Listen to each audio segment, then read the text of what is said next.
The Ohio State Buckeyes have had a ton of great running backs come through their program. One of them that sticks out to me, I would say is my personal favorite, Maurice Clarett. But one of the better running backs in recent history that never got the appreciation I always felt like he deserved was Carlos Hyde. This guy was an absolute monster. In a game against Michigan in which Ohio State only won by 1 point, 42-41, he carried them to that victory. He had 226 rushing yards. In one season, with only starting 10 games, he had over 1,500 rushing yards and 18 total touchdowns. I think Travion Henderson and Quinshon Judkins, they're amazing in their own right. But there was just something different about Carlos Hyde. And when I say different, I mean different in a good way. But what happened to him after the Little Bro State days? Where'd he go? Major shout out to Sam Shields on the recent video for requesting this one, as you can see right here. He said, "Hey Matt, is there any way we can do a Carlos Hyde video?" And as y'all know, your boy Matt is a fan of the people, and I give the people what they want. Simple as that. Let's do it.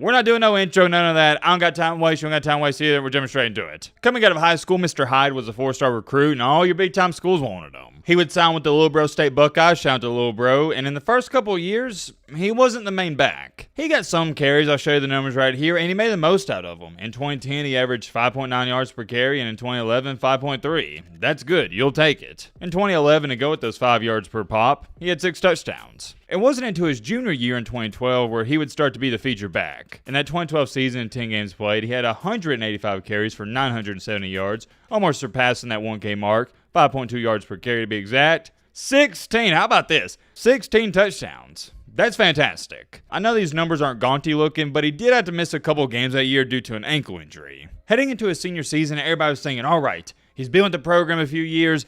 This is where he's really going to break out and be a star football player. But just like Lee Corso says, not so fast, my friend. He almost didn't even get to play that senior season because he got kicked off of the team. I'll read it aloud. Ohio State football star Carlos Hyde reportedly kicked off team amid assault allegation. I'll read this off word for word. A published report says Ohio State football coach Urban Meyer has kicked top rusher Carlos Hyde off the team after an alleged assault against a female in Columbus. In a separate incident, starting cornerback Bradley Roby is being investigated over another assault in Indiana. The Columbus Dispatch is reporting that Hyde was named as a person of interest in a weekend assault against a female in downtown Columbus bar. The newspaper cites sources saying Hyde was dismissed from the team over the incident early Saturday.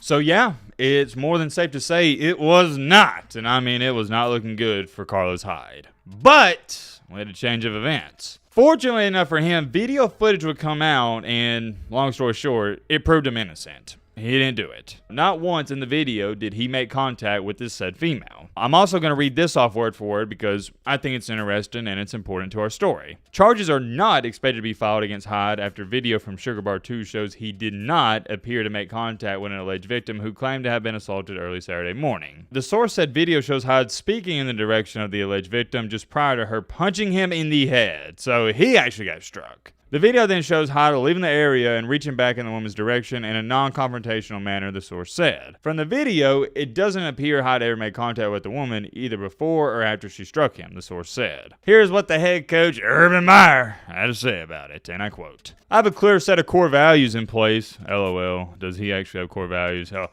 I digress, different video for a different day, in place, that members of this football program are constantly reminded of and are expected to honor. There are also expectations with regard to behavior. I expect our players to conduct themselves responsibly and appropriately, and they will be held accountable for their actions. Ironic of Urban Meyer to state that because he's one of the shadiest head coaches of all time, but I don't even get me started on that, different video for a different day. To make an extremely long story short and skip all over the drama and whatnot, he got steered clear of everything and he was innocent. He didn't face any charges at all. However, Ohio State still suspended him for the first 3 games of that season, which is a detrimental blow because he's your star player, and if you're Carlos Hyde, you're like, hey, I didn't even do anything. Why am I getting suspended? But I guess since he was there, they're like, we're still going to punish you. And it's not like it was a big deal because their first 3 games that year, Buffalo, San Diego State, and California, with all due respect. He would come back just in time for Big Ten play, and he would terrorize the entire conference. There was only one game that season where he had under 100 rushing yards, and that was against Wisconsin. They won the game, and he had 85. He went on a complete tear, and it seemed like as the year continued to go on, he just got better and better and better and better. Against Illinois, Ohio State won 60-35 to push them 10-0. He had 246 rushing yards. How about one of the biggest rival games in all of college football? Against Michigan, Big Bro. They win by one singular point. Braxton Miller struggles, yet Carlos Hyde picks up the slack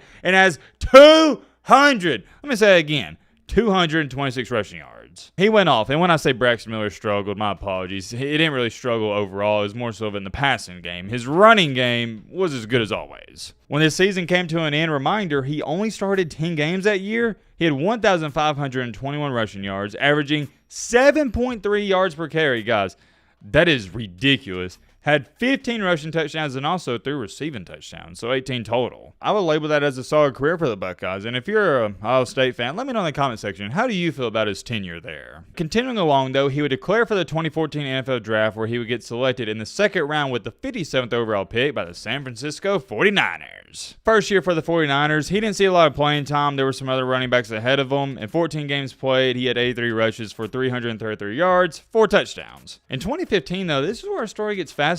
The 49ers did not re-sign Frank Gore, which meant heading into that season, Carlos Hyde was going to be competing for the starting job with other guys like Mike Davis, Reggie Bush, and I believe there was one other. To make a long story short, he would win the starting job, and in the first game that year, he had a career-high 168 rushing yards. His career was looking great, but unfortunately, midway through the season, he fractured his foot, and they decided to shut him down. For that 2015 season and 7 games started, not just played, he had 115 carries for 470 yards, 3 touchdowns. So as you can see, just doing some simple math, he was on pace to have 1,000 rushing yards, and he was going to have a really good career. Not career, my apologies, really good season. Heading into his third year, though, that 2016 season, coming off of that injury, he picked up right where he left off. Started 13 games that year, had 217 carries for almost 1,000 rushing yards, 988, 12 yards away, 6 touchdowns. Another year where he easily would have got to 1,000 rushing yards if he didn't get injured. Sadly, he tore his MCL, which cost him to miss the remainder of that season at the end of it. Heading into 2017, coming off of yet again another injury, and this is the most impressive thing about it to me,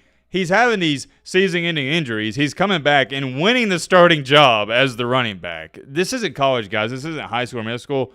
That job is not guaranteed. Especially, and I can't harp on this enough, when you're coming off of an injury because you're slower, you lose a step. It's normal. But Carlos Hyde, yet again, wins the starting job and started every single game of that 2017 season. He had 240 carries, had 938 yards for 8 touchdowns. Not numbers that are going to necessarily jump off the board at you, but they're solid. And even if his career ended after this season, this is a good stint for an NFL running back. Heading into the 2018 season, though, he would be a free agent, and this is where he would sign a 3-year deal with the Cleveland Browns. And he was okay for the Browns. I wouldn't say he was anything special, but get a load of this. The Browns, after signing him to that contract, they traded him to the Jaguars. In the offseason heading into 2019, the Jaguars, they decided to release him. Only one day after being released, he got picked up by the Kansas City Chiefs. They signed him to a 1-year contract worth up to $2.8 million. Right before the season, though, on August 31st in 2019, the Chiefs traded him to the Houston Texans. And he wound up starting almost every single game for the Texans that year yet again in 2019. And he finally, hold on, I gotta clap it up. Finally surpassed that 1,000-yard mark. He had 245 carries for 1,070 yards and 6 rushing touchdowns. And I gotta say, that really shocked me when I was doing all my research and gathering information for this video, because once he left the 49ers, it felt like he was going down that death spiral that we see all the time with these athletes. Once they're in the league for 4 to 5 years, then they sign to a new team, get released and traded. Their career just slowly fades away. But I got to give it up to Carlos Hyde. He kept pushing, and if anything, that was the peak of his NFL career when he was with the Texans. He really didn't slow down, and it looked like he was somewhat having a mini revival, dare I say, of his career. The following season, he would sign with the Seattle Seahawks, and he only had 80 carries for 356 yards, 4 touchdowns. He would then go back to the Jaguars in March of 2021 and sign with guess who? His former college coach, Urban Meyer. They gave him a 2-year, $6 million contract, which at the time wasn't too bad for a running back who's in, his 7th, 8th season. He was the backup running back that year. I believe, without looking it up, the starter wasn't it James Robinson? He did appear in 12 games that year, started 2, had 72 carries for 253 yards, 1 touchdown. It was obvious he was on his way out of the league. He just didn't have that step anymore, and there were other younger and just overall, I hate to say this, but it's the truth, better running backs than Carlos Hyde. Which meant, and this didn't shock anybody, in the offseason heading into 2022, the Jaguars, they released him. Ladies and gentlemen, I know it's an abrupt ending, but that was officially the end of Carlos Hyde's career. Didn't try to go play in the CFL, the USFL, none of that. That was it. And I don't blame him because he made enough money to never worry about money again and retire peacefully. He's a very low-key guy. There's not a lot about him on social media, which I like.